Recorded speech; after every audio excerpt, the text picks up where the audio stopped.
Tiangco, ang inyong kapusong totoo. Kahapon po ay nasaksihan ninyo ang kwento ng dalawang bata mula sa Abra na may pambihirang sakit sa balat. Ang malubhang sakit na ito ang nagdulot ng hindi kaaya-ayang kaanyong-an sa magkapatid. At ngayong gabi, mas makikilala natin ang magkapatid na sina Uring at Iring.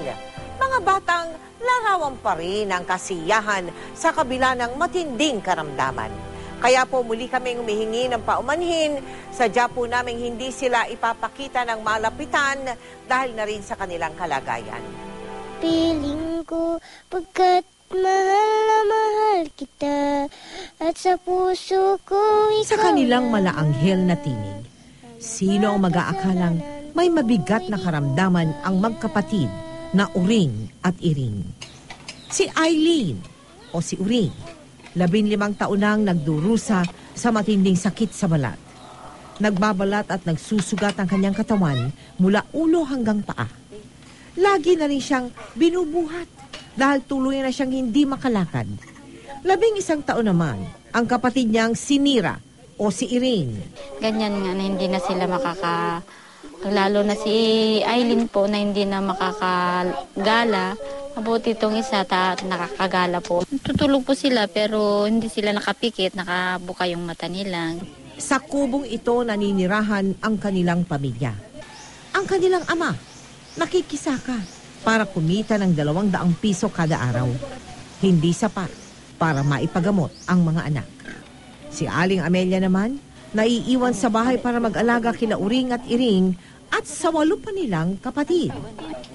Gusto man mag-aral ng dalawa, hindi nila magawa. Hindi na po kasi baka katakutan pa ng mga bata doon kaya hindi na namin pinasok sa school. Kalbaryo rin para sa magkapatid tuwing sumasapit ang tag-init.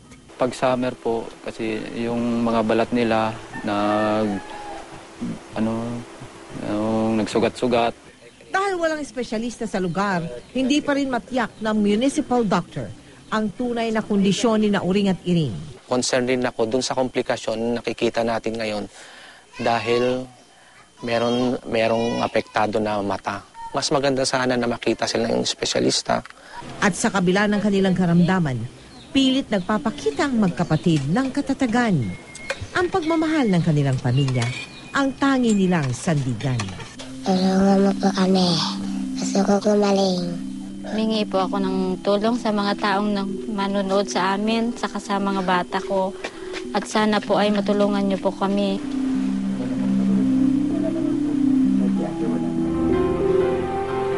Inaasahan na po namin ang pagdating na magkapatid na sina Uring at Iring dito sa Maynila ngayong linggong ito at agad natin silang ipapakonsulta sa espesyalista. Sa mga nais pong magpaabot ng tulong sa dalawang magkapatid, maaari po kayo magsadya sa aming tanggapan o kayo magdeposito sa aming mga bank account o sa anumang sangay ng Cebuana Lowellier. Maaari mag-log on sa www.kapusofoundation.com.